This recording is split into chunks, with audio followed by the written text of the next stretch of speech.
Hola, buenas tardes. Bienvenidos, aunque sea de forma virtual, a este salón de actos de la Real Academia de Nobles Artes de Antequera. En este caso, nos congregamos aquí para asistir a la tercera de las ponencias que integran el ciclo que estamos dedicando al 500 aniversario de la presencia o de la llegada de la Orden de las Carmelitas Calzadas de la antigua Observancia a la ciudad de Antequera. Este ciclo se integra dentro de un contexto mayor que desde hace ya algunos años llevamos también desarrollando desde esta Real Corporación y que se denomina la Edad del Ingenio. Este proyecto interdisciplinar e intersectorial pretende poner de manifiesto toda una serie de cuestiones vinculadas con los siglos XVI, XVII y XVIII, es decir, la Edad Moderna en Antequera y también en las denominadas tierras de Antequera. En esta ocasión, este ciclo se circunscribe para celebrar este magno acontecimiento como es la llegada de las carmelitas calzadas a la ciudad de Antequera hace ya 500 años. Esta tercera ponencia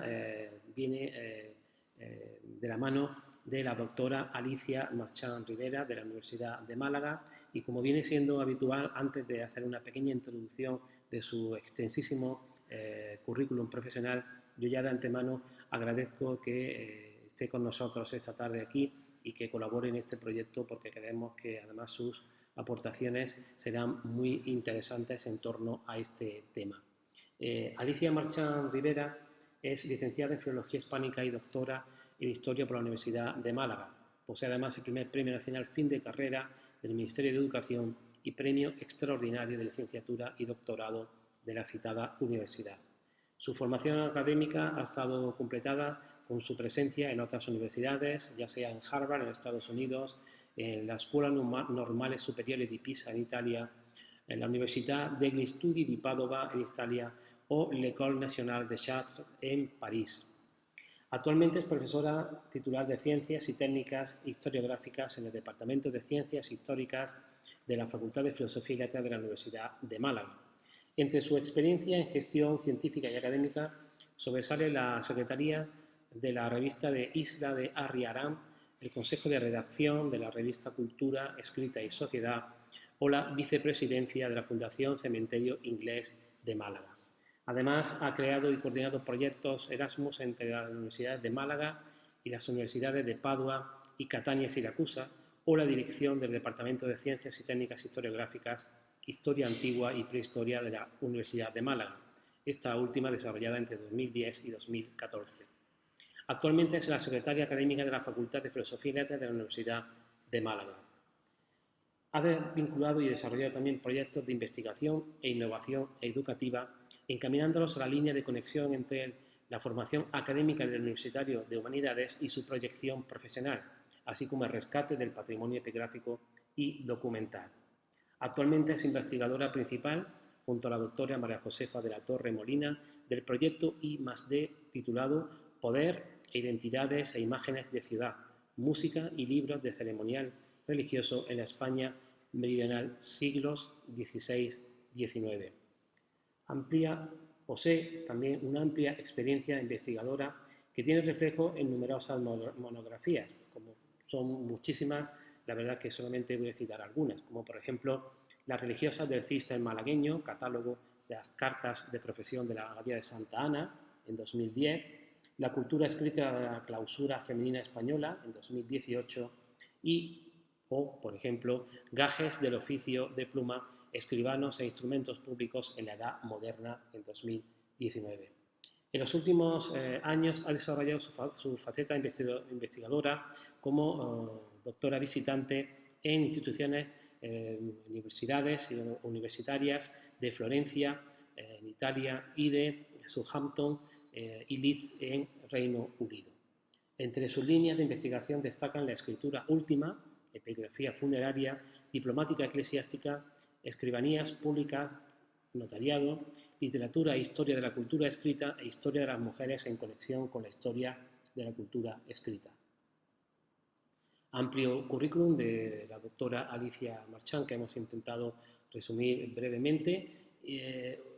Hoy viene hasta nosotros para hablarnos de una serie de cuestiones vinculadas con los conventos, con las clausuras, con quienes moran justamente intramuros de esos edificios, y nos trae una charla, una ponencia titulada Produciendo documentos desde el claustro, tipologías documentales en los archivos monásticos femeninos durante la Edad Moderna.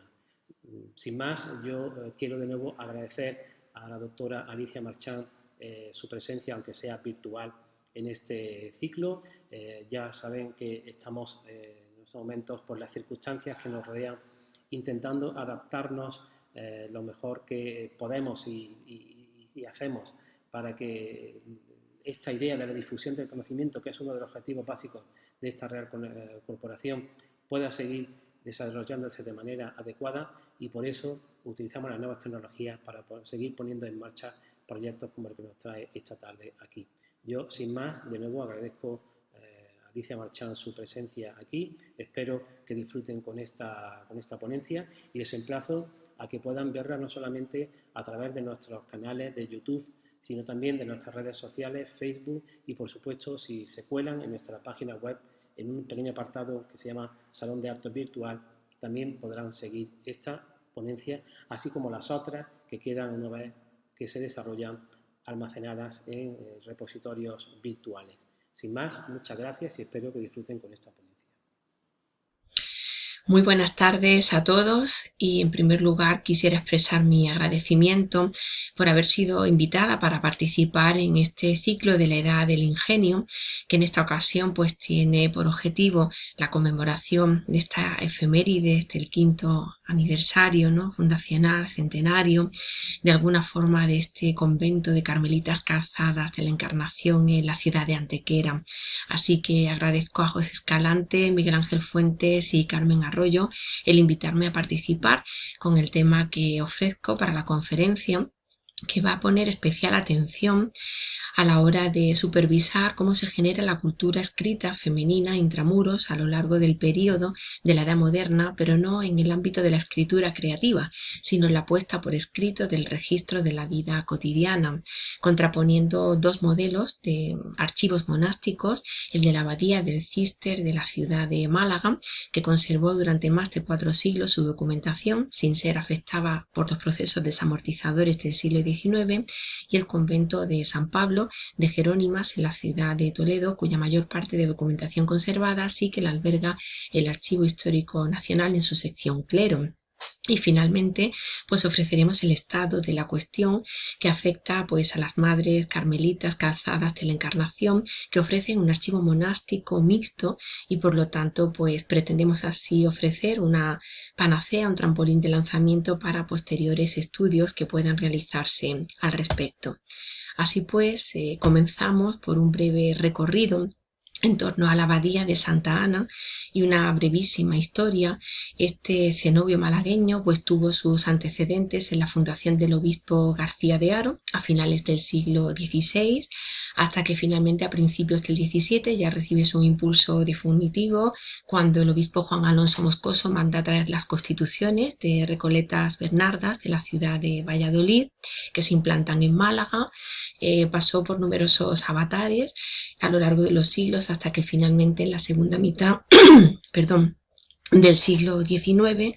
pues recibe una remodelación arquitectónica que le ofrece su fisonomía actual, y bueno, pues finalmente el anhelo también de ofrecerlo como hospedería, algo que no se vio culminado ciertamente, y el haber sido durante un tiempo la sede del Museo Diocesano de Arte Sacro, así como hoy día pues seguir teniendo su iglesia en culto, cedida a la Cofradía del Sepulcro, o incluso ser la sede pues de lo que serían los estudios teológicos que ofrece el obispado en la ciudad de Málaga. El archivo monástico de este convento pues tiene una documentación variopinta, abarca, como ven, una cronología muy amplia desde el año 1604 hasta el año 2009, que es cuando se extinguió la comunidad, y entre su material conservado podemos localizar libros de fundaciones, padrones, libros inventarios tanto de la ropería como de la secretaría, libros conmemorativos de ceremonias, fiestas o efemérides, pero también unidades documentales muy atractivas, a las cuales he dedicado también parte de mi trabajo, cómo serían las cartas de profesión, que son los documentos individuales a través de los cuales cada religiosa ingresa en religión, dejando constancia de esa obediencia a las normas y costumbres de la comunidad, o el denominado libro mudéjar, que no es otra cosa que el libro de actas de toma de hábito y profesión, donde se lleva un registro de la entrada en religión y toma de hábito previa de cada religiosa que profesa en el convento. Así pues, este patrimonio documental, custodiado en el Císter malagueño, ha sufrido a lo largo de las últimas décadas una serie de iniciativas para garantizar su conservación. Así hemos de tener presente cómo en junio del año 2009 desaparece la comunidad monástica que lo sustentaba, de más de 4 siglos de antigüedad. Las 4 religiosas que quedaban, 2 de ellas se trasladaron a otro archivo cisterciense de la ciudad de Málaga, mientras que las otras 2 se unieron al convento de la Anunciación en Santo Domingo de la Calzada. Así pues, se generó una situación de vacío en la que, debido a iniciativas de varios profesores universitarios, se logra instar a las autoridades de la ciudad para que muestren atención hacia este patrimonio documental. Finalmente la intervención de ProMálaga fue exitosa. Se consiguió que la comunidad madre de Santo Domingo de la Calzada no se llevara toda la documentación archivística original, sino que la dejara en la ciudad de Málaga en un depósito renovable. Esta documentación, que curiosamente pues tuve durante varios meses en mi despacho de la facultad sin ningún tipo de abrigo legal ni nada por el estilo, desgraciadamente esto sigue ocurriendo en siglo XXI, pues finalmente ya está custodiada y descrita por el Archivo Municipal de la ciudad de Málaga, e incluso se han realizado algunos actos conmemorativos y divulgativos sobre la misma, como ha podido ser el ciclo de conferencias sobre las cartas de profesión de las monjas del Císter, que tuvo lugar este pasado verano en lo que sería el Museo del Patrimonio Municipal, ¿no? Así que realmente nos podemos hacer una idea de lo que significa custodiar intramuros del convento una documentación durante más de 4 siglos y cómo hoy día, en pleno siglo XXI, lo recepciona la sociedad. Este archivo monástico cisterciense tiene una importancia capital para la historiografía. Por ejemplo, el conjunto de las 205 cartas de profesión es una serie completa. Curiosamente las localicé dentro de una maleta, pues supone una documentación interesantísima para realizar sobre ella estudios de naturaleza lingüística, de historia de la Iglesia, de corte diplomático. Igualmente, ese libro de actas de toma de hábito y profesión entronca con otras fuentes archivísticas, como son por ejemplo las cartas de dote de las religiosas que se conservan en el archivo de protocolos de la ciudad de Málaga y suponen una fuente de conocimiento para el desarrollo de la cultura escrita femenina intramuros, y de esta forma pues constituyen todos los elementos archivísticos del convento un baluarte importante para estudiar la presencia femenina dentro de la vida religiosa en la Edad Moderna, pues carácter y número de conventos, localización geográfica, los procesos de la cultura escrita femenina, la cantidad y tipo de dote requerida, etcétera, etcétera. Para ver una pequeña muestra tenemos aquí pues un elenco de cartas de profesión como esta que aparece en pantalla de Sor Rosa de Santa María, que corresponde a la segunda mitad del siglo XVII. Son cartas interesantes desde el punto de vista artístico, con motivos heráldicos, con leyendas latinas que también han sido objeto de estudios. Aparecen también generalmente flanqueando en estos medallones los santos de la orden cisterciense, San Benito y San Bernardo, y un texto ya en letra bastarda bastante representativo para el estudio y análisis de esta obediencia a las constituciones. Otra carta de profesión es esta de Sor Juana Francisca de San Juan Bautista, que corresponde al año 1725. Aparece pues con un fondo de escudo sobre águila bicéfala, también polícroma. Se entiende que estas cartas eran generadas y producidas por las propias religiosas profesas, o en ocasiones también delegaban a autores representativos o incluso a monjas que tenían una mayor pericia caligráfica o pictórica. Las hijas de Pedro de Mena elaboraron las suyas propias, las que profesaron en el convento. Esta otra, con un alarde de combinaciones caligráficas típicas de finales del XVIII, es la profesión de Sor Juana de San Roque, y así progresivamente podríamos mostrar otros modelos hasta llegar a cartas recreadas en el momento actual, como esta que alude a la profesión de Sor Teresa Cañas Morente del año 2004, cuya decoración se corresponde con la autoría del profesor Juan Antonio Sánchez López, a modo de altar tripartito. También de nuevo, pues en este altar flanquean los santos de la orden y una iconografía central y reproduciendo el texto de obediencia a las constituciones, lo cual nos hace ver cómo es posible que una tradición historiográfica y de cultura escrita permanezca invariable durante más de 4 siglos intramuros de un convento y en ocasiones sin ser demasiado objeto de atención por parte de los estudios historiográficos y en este caso de cultura escrita,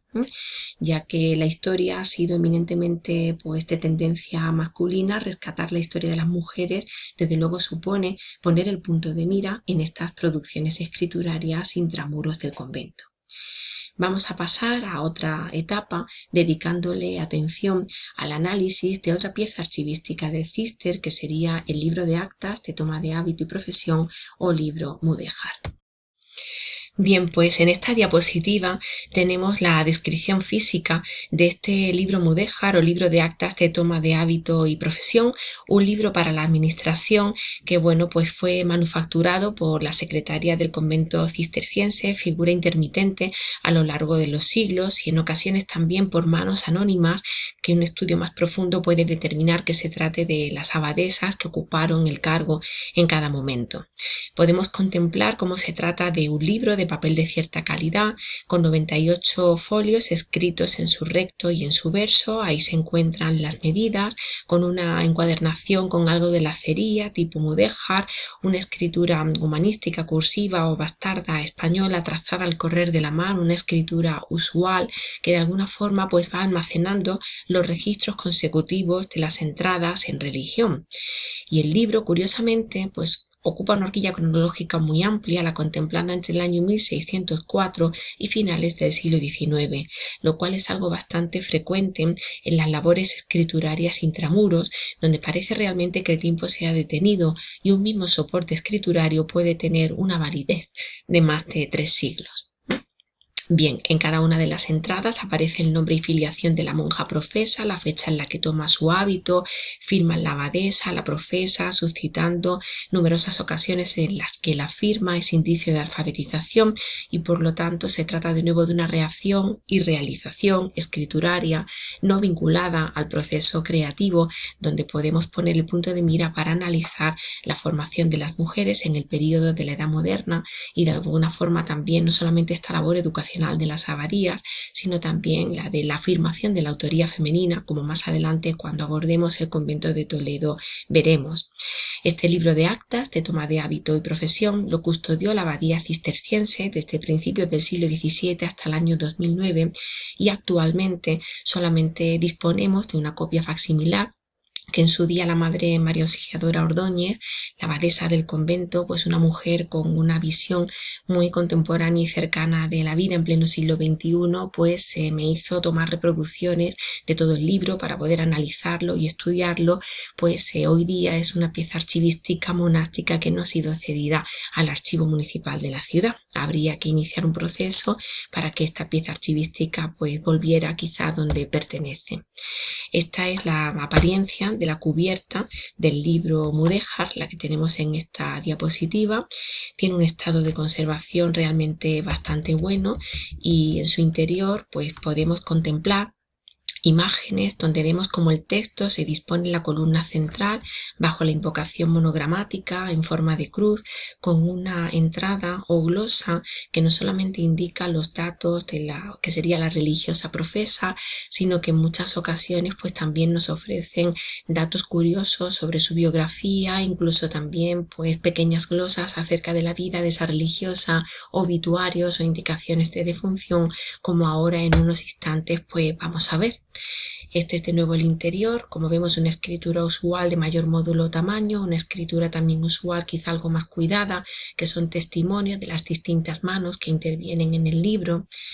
También en ocasiones podemos contemplar, como en esta imagen que pretendo mostrarle, pues la apariencia de distintas firmas y rúbricas que muestran la escritura de dominio de algunas religiosas o incluso también la ausencia de alfabetización en otras, como era de esperar en la época.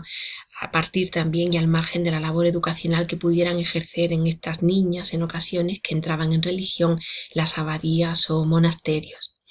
Así pues, en este libro Mudéjar podemos condensar lo que denominaríamos la escritura de la memoria de las religiosas de clausura, y todo ello contemplado, como anticipábamos, a través de estas notas marginales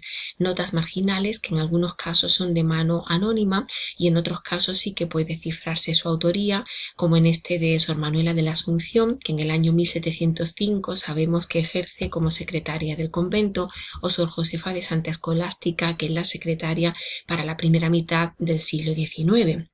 Estas notas marginales nos ofrecen datos como la edad de ingreso y el parentesco que podían tener las monjas profesas, sus caracteres geográficos y sociales, si en alguna ocasión salieron de la clausura, cuándo, cómo murieron y por qué, y de igual manera también alguna que otra reseña de su biografía o trayectoria vital. En esta diapositiva que mostramos se ofrece una pequeña tabla acerca de la edad de ingreso en religión y el parentesco que podían tener las monjas profesas. Así, por ejemplo, en el caso del Císter malagueño, para esa horquilla cronológica que se muestra, que va entre el año 1604 y 1877, tenemos ingresos propiciados a los 8 años, por ejemplo el de Sor María Victoria de San Luis, y a los 34 años, como el caso de Sor Cecilia de Santa Inés, probablemente cuando la mujer quedaba desamparada en plena edad moderna, sin filiación paterna ni marital, pues una de las únicas salidas para también el autoabastecimiento era el ingreso en religión, lo cual no era frecuente encontrar a los 34 años, pero sí que hubo constancia de él. También podemos constatar en el caso del Císter malagueño, pues 8 casos de 2 hermanas que profesan simultáneamente, 2 casos de 3 hermanas que ingresan juntas en religión y un caso en el que se produce el ingreso de tía y de sobrina.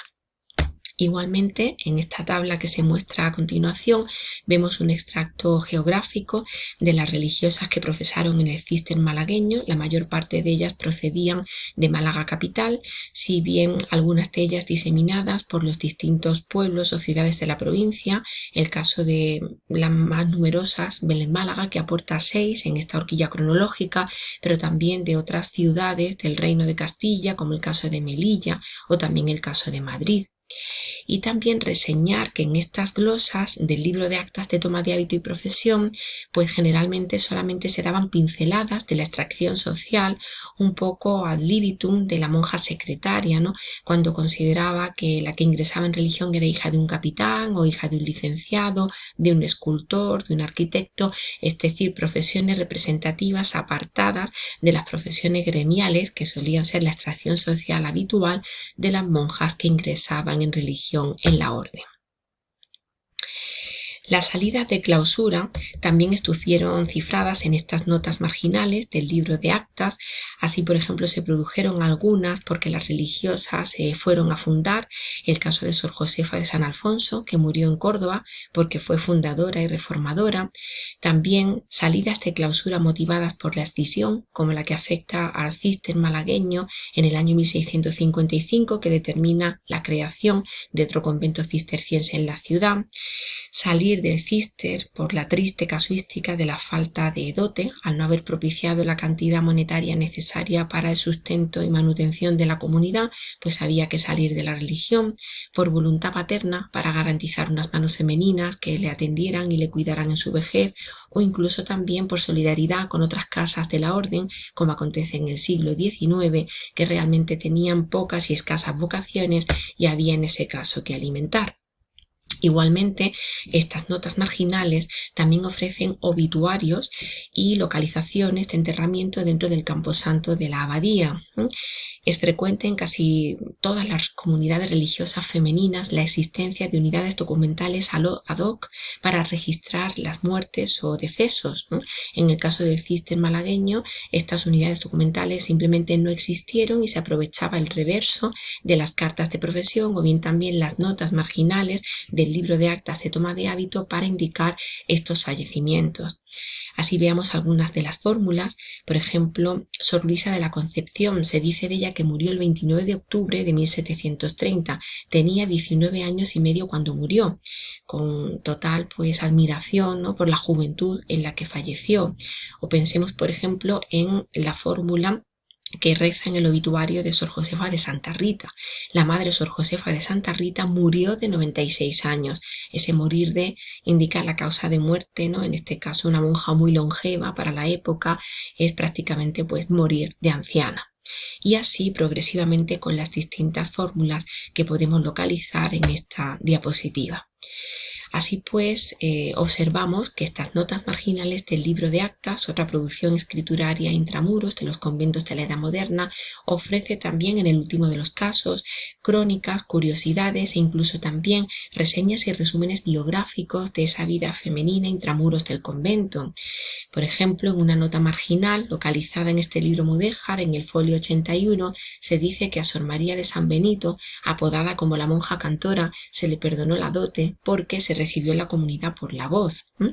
haciendo gala del alarde de lo que sería la calidad de su instrumento vocal, lo cual le permitió no tener que satisfacer una cantidad económica y seguir su andadura en la entrada en religión.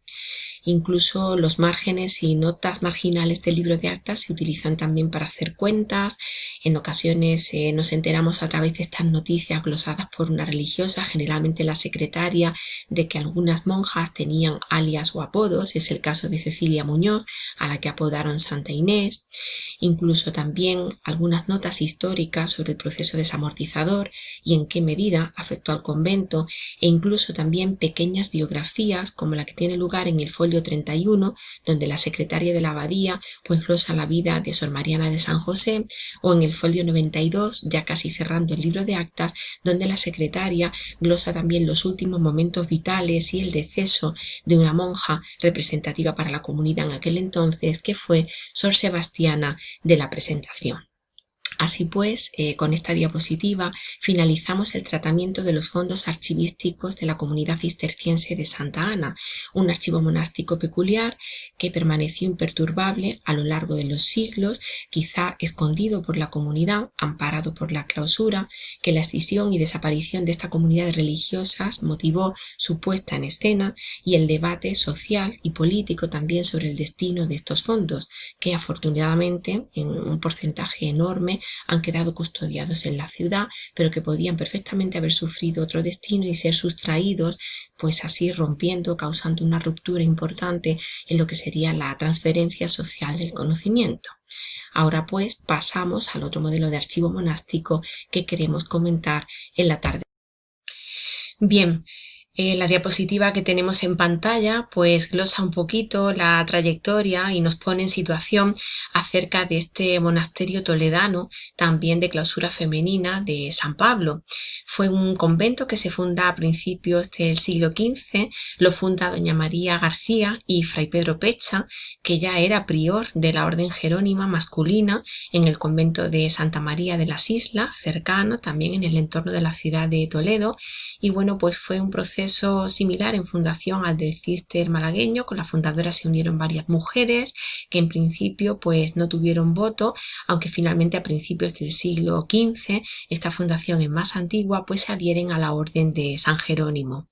En la actualidad pues estas religiosas confeccionan ropa talar, también realizan dulces y siguen albergando una comunidad de clausura en pleno siglo XXI. Es un convento que, como ya hemos citado anteriormente, dependió en algunos tramos de su historiografía del convento de las Islas, donde fue representativa la figura del padre Yepes, célebre prior de los Jerónimos, que llegó a ser confesor de Santa Teresa de Jesús, con lo cual pues pudieron realizar sus mimbres fundacionales de constituciones y obediencia a las leyes de la orden en este contexto de relación con el convento jerónimo de las Islas. También un convento curioso, ¿no?, por evocar y encerrar algunas anécdotas. Así, por ejemplo, Gregorio Marañón, en su obra titulada Elogio y Nostalgia de Toledo, recuerda una anécdota relacionada con Benito Pérez Galdós, en la cual el escritor pues, le pedía a las religiosas del convento de San Pablo el alfanje o cuchillo con el que supuestamente, custodiado allí a modo de reliquia, había sido degollado el titular, San Pablo, ¿no? Y lo que hacía luego en su cenáculo de amigos era pues, afilar con el alfanje de decapitación de San Pablo su propio lápiz para seguir escribiendo. Este es un poco el contexto de la comunidad, y en estas imágenes pues podemos ver también la disposición del propio convento una vez realizada la reforma en estas últimas décadas, lo que es la sillería del coro o esta otra panorámica del claustro y de la iglesia pues totalmente remozado y reformado. Ahora bien, una vez puestos en contexto y en situación, vamos a examinar los objetos escritos que se produjeron en este convento de San Pablo en Toledo durante el período de la Edad Moderna. Lo que sí que es representativo es que todas estas producciones escriturarias realizadas por mano femenina actualmente se custodian en la sección clero del Histórico Nacional, pues sufrieron avatares con los procesos de la desamortización. Esta documentación tuvo una ubicación no siempre igual, no siempre idéntica, hasta que finalmente estos papeles monásticos, unidos a otros muchos procedentes de procesos desamortizadores, conformaron las secciones clero, regular y secular que actualmente se albergan en el Archivo Histórico Nacional y que están disponibles también a través del portal PARES, portal de archivos estatales españoles. Luego vemos el caso de un archivo monástico que en teoría y en su mayor proporción le fue sustraído a la comunidad. Aquí tenemos un ejemplo custodiado en la sección clero regular del Archivo Histórico Nacional, tal cual hemos dicho, que es un libro de actos capitulares antiguo que empieza en el año de 1580 y se acaba, como vemos también aquí, ¿no?, a través de esta escritura cursiva usual en el de 1716. De nuevo vemos, como en el Cister malagueño, como un mismo soporte o libro podía durar pues más de 1 y 2 siglos. Aquí pues se registraron por mano de la secretaria todos los actos capitulares y reuniones que tuvo la comunidad de Jerónimas a lo largo del tiempo. Como vemos también en la cubierta, es una encuadernación de tipo mudéjar con lacería aquí en el lomo, bastante habitual en el ámbito de los archivos monásticos y piezas documentales de la época. Bien, habría que señalar también que este libro de actos capitulares pues de alguna manera mantiene similitud con esta otra realización impresa, ya no manuscrita, libro del origen, definiciones y actos capitulares de la Orden de Calatrava, publicado en Valladolid a finales del siglo XVI, para que de alguna manera se vea que la clausura de la época moderna no estaba aislada, sino que tenía interacción con los procesos impresos, con la vida extramuros, puesto que había numerosas figuras conventuales que iban y venían, traían y llevaban, y por lo tanto el desconocimiento de la sociedad extramuros no era total. Hay una gran similitud entre estas realizaciones manufacturadas por mujeres y las realizaciones impresas del momento. Bien, de alguna forma, acometiendo otra producción escrituraria de San Pablo, vamos a reparar en un libro de cartas cuentas generales que se extiende desde el año 1637 hasta 1647. Al ser un libro de cuentas y tener que registrar un mayor volumen de anotaciones, en esta ocasión solamente dura el libro 10 años, mientras que el de actos capitulares superaba los siglos. En el texto inicial del libro reza el siguiente párrafo. Dice: en este libro se ponen las cartas cuentas generales de los recibos y gastos del convento de San Pablo, de monjas de nuestro padre San Jerónimo. De abril a junio, el gasto y recibo pasó por mano, y pongo ahí en amarillo la expresión, de la Madre Francisca de la Concepción. Luego aquí se señala la autoría determinada de esta mano femenina, la de Francisca de la Concepción, que probablemente actuó como secretaria y era la encargada de poner en limpio en el libro todos aquellos movimientos contables. Movimientos contables que podemos ver relacionados, por ejemplo, en el folio 41 vuelto, bajo el epígrafe salarios que paga este convento. a la andadera o recadera, al aguador, al barbero, al cirujano, lo que se pagaba al médico, al capellán, al procurador, a las criadas, con lo cual vemos cómo esta escritura femenina se dibuja como un vehículo de conocimiento de esas figuras extramuros que estaban en una relación estrecha con la vida conventual. Otra unidad documental que está depositada en la sección clero y que pertenece a este convento de San Pablo es este libro cuya cubierta tenemos aquí a la izquierda en imagen, el libro Becerro del monasterio de San Pablo de Toledo. Hízose a expensas, ya estoy leyendo aquí en esta página inicial, de la señora doña Ana de Chinchilla, monja profesa en el año de 1672. De nuevo, volvemos a tener, aquí vemos un libro completo con su índice abecedario para localización de materias, localizaciones nominales, pero volvemos a tener la idea de una fórmula muy significativa, hízose a expensas de, y de nuevo la presencia de la autoría femenina. Mientras que la escritura creativa del momento se amparaba, por ejemplo, bajo el anonimato, esta puesta por escrito de la vida doméstica hecha también por mano femenina tenía el honor y la grandeza de tener representatividad en su nombre. En esta ocasión también se alude a que la señora doña Ana de Chinchilla pudo ser precisamente la que costeó lo que en la época se denominaba echar los pergaminos a este libro. De alguna forma, buceando ya en archivos de la ciudad de Toledo, pues se pudo saber la trayectoria marital de doña Ana de Chinchilla, que otorga testamento el 5 de abril de 1695 en Esquivias, en Toledo, y que probablemente fue una mujer adinerada, viuda, que decide ingresar en el convento para afrontar el último tramo de su vida. Dentro de este convento de San Pablo, pues también tenemos otras realizaciones escriturarias interesantes, como este libro de la madre doña Mariana de San Francisco, procuradora de San Pablo, que bueno, empieza a contar desde el 19 de marzo del año 1742, de nuevo con esta encuadernación característica de la clausura intramuros que venimos examinando. Aquí también a letra cursiva y bastarda la realización de un índice en el que se pueden apreciar las distintas materias, generalmente vinculadas a los gastos, a las entradas y salidas de dinero de la comunidad. Y vemos de nuevo la fórmula que reza en el inicio, que ya hemos contemplado, libro de la madre, indicando posesión femenina respecto a la realización escrituraria. Hay algunos tramos del libro, por ejemplo el situado entre los folios 17 y 19, que son bastante curiosos, puesto que nos dan a conocer cuánto costaba un libro de procuración, cuánto valía pues un porte de cartas pascuas o navideñas, las actuales felicitaciones de Navidad, lo que costaba pues una resma de papel quebrado, o fabricar o costear un libro para la arquería. Puede ser una indicación muy interesante, ya no solo para construir la historia de la cultura escrita femenina en la época, sino también las relaciones monetarias de la vida cotidiana, la historia del libro, de la edición, de los documentos, historia cultural en el más amplio sentido de la palabra.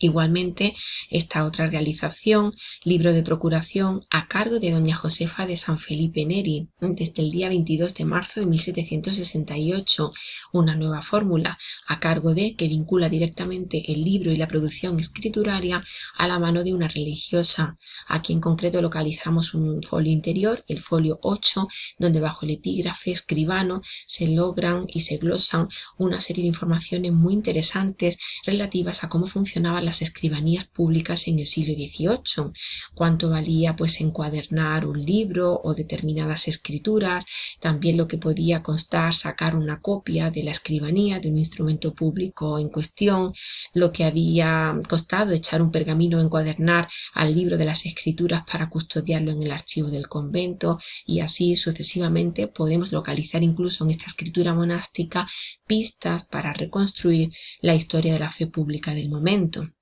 Así pues, este somero análisis por esta documentación intramuros que se custodia en el Archivo Histórico Nacional nos lleva a emitir una serie de conclusiones, y son las posibilidades de estudio que ofrece esta sección clero del Archivo Histórico Nacional, Comunidades Femeninas, para estudiar la cultura escrita en la Edad Moderna, con estos sintagmas y fórmulas que hemos analizado, que ponen a la mujer y su protagonismo y su yo de relieve, la historia monetaria y de la economía doméstica en amplias horquillas cronológicas, debido a que estas piezas documentales abarcan en ocasiones pues más de un siglo y más de dos, y de alguna forma también centralizarnos en estudios interesantes de diplomática eclesiástica y tipología documental, que en algunos casos escasean o también no tienen manualística ad hoc para poder profundizar en esta materia, porque no se han sistematizado todavía los análisis existentes en torno a esta disciplina en el actual momento científico.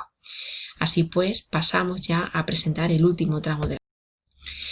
Bien, pues como colofón y broche final a esta intervención, sí que me gustaría traer a colación un pequeño homenaje a esta comunidad del convento de la Encarnación de Carmelitas Calzadas de la ciudad de Antequera, que celebran pues este magnífico 500 aniversario fundacional. Y gracias a la generosidad de Carmen Arroyo, pues les puedo ofrecer un resumen sucinto de las categorías documentales que esta comunidad de religiosas alberga en el archivo monástico que a día de hoy se custodia en su clausura. Así tenemos, por ejemplo, la relación de libros capitulares, como los que hemos visto, por ejemplo, para el monasterio de San Pablo, en la ciudad de Toledo, donde se levantan actas de los capítulos o reuniones que celebra la comunidad a lo largo de los siglos. Igualmente también libros contables, de los cuales hemos tenido también la oportunidad de contemplar algunos detalles en esta documentación archivística de San Pablo de Toledo, donde de alguna manera se registra todos estos pagos a figuras extramuros que mantienen un contacto muy estrecho con la vida doméstica de la comunidad de clausura.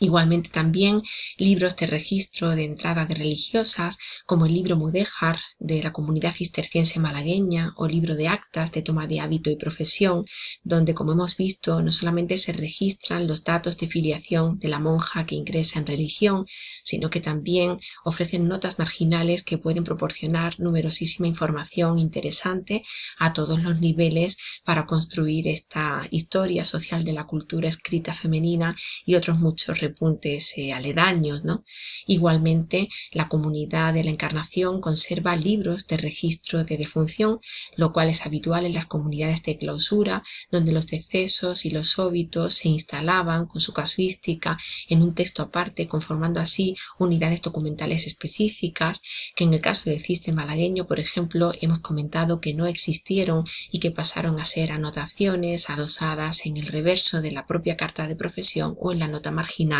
del libro de actas. Así pues, la comunidad de la Encarnación nos ofrece un modelo archivístico mixto, donde contemplamos unidades que aún se conservan en la clausura y al mismo tiempo también documentación que en su día fue incautada por los procesos de desamortización y que a día de hoy pues se encuentra custodiada en el Archivo Histórico Nacional en su sección Clero. Así lo podemos contemplar en esta diapositiva, que supone la entrada en el portal de archivos estatales españoles, intentando localizar la documentación que conservan de la Encarnación de Antequera de Carmelitas Calzadas, y tras la ficha de descripción archivística aparece que custodian 18 legajos. Así pues, me dispuse a escribir a los archiveros del Histórico Nacional para ver qué podían aportarme al respecto, y bueno, pues muy amablemente me remitieron la copia de una ficha, de un catálogo, como ven ustedes, mecanografiado, que de alguna manera todavía se conserva en el Histórico Nacional, que expresa pues numerosas referencias a unidades archivísticas de distintas comunidades religiosas españolas, que aún conserva documentación que no ha sido descrita, que no ha sido digitalizada, que no ha sido puesta al servicio de la comunidad civil a través de este proyecto online como es el de Pares, y que por lo tanto representa documentación que ahí está latente, durmiendo todavía un poco en el olvido, hasta que de alguna forma pueda ser rescatada por distintos investigadores, estudiosos, que puedan verter sus esfuerzos sobre esta sección archivística que realmente lo requiere. Así vemos que de Carmelitas Calzadas del convento de la Encarnación en Antequera se conservan una serie de legajos que sobre todo hacen referencia a censos, a títulos de propiedad, ventas judiciales, pleitos, con una horquilla cronológica muy amplia desde el siglo XV hasta el siglo XIX. Hemos de tener en cuenta que las comunidades religiosas custodiaban esas propiedades que entraban e ingresaban a través de la dote y que su buena gestión debía perpetuarse si no querían verse amenazadas por la carencia de recursos para poder subsistir. Igualmente en el legajo 4404 pues se incardinan títulos de propiedad, transacción y convenio, ventas judiciales para una horquilla cronológica en esta ocasión más restringida, siglo XVII-XIX, hasta cuando se produce la desamortización. También en el legajo 4405 se albergan de nuevo censos, imposiciones de redenciones de censo, alusivas a los siglos XVI hasta XVIII. También en ese mismo legajo se conservan testamentos y fundaciones, papeles testamentarios, dotes de las religiosas, con una horquilla cronológica amplia entre los siglos XVI y XVIII. Algo muy importante a tener en cuenta, porque si bien podemos recurrir a lo que serían los protocolos de la ciudad de Antequera, las distintas escribanías públicas donde estas religiosas y sus familias escrituraron la dote, podemos obtener información interesante relativa al convento de Carmelitas Calzadas, pero es una información que, a menos que estos protocolos tengan unos índices muy exhaustivos y precisos, no está sistematizada. En cambio, las copias que de estas escrituras guardaban las propias religiosas en el archivo monástico sí que constituyen unidades documentales organizadas, preparadas y dispuestas para su estudio y análisis.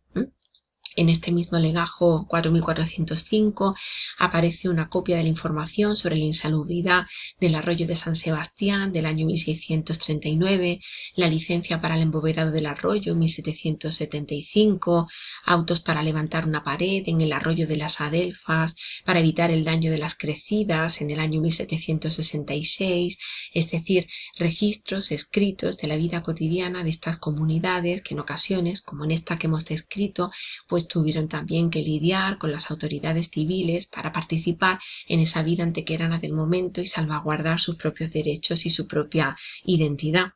Aparecen también en este legajo cuentas tomadas a Fray Alonso de Velasco de finales del siglo XVII, una carta de pago correspondiente a 1642 y un último legajo, el 4406, donde se instalan papeles judiciales comprendidos entre los siglos XVI y XVIII, papeles de doña Tomasa Lescano o incluso también una sección de diversos y la remisión también a través de clave archivística a otras secciones de este histórico nacional. Así pues, estoy realmente muy satisfecha, agradecida de haber podido compartir con todos ustedes en esta tarde pues esta información sobre producción escrituraria, aunque haya sido a nivel virtual. Espero y deseo de corazón que en los próximos ciclos de la Edad del Ingenio tengamos ya la ocasión de realizar estas conferencias de manera presencial, y aprovecho para desearles a todos un año 2021 cargado de ventura, de ilusión y de salud, y por supuesto pues larga vida también a la curiosidad y a la investigación, para que desenterrando este pasado seamos capaces de comprendernos a nosotros mismos como seres humanos en el presente y proyectar desde luego un futuro esperanzador. Buenas tardes y un saludo cordial.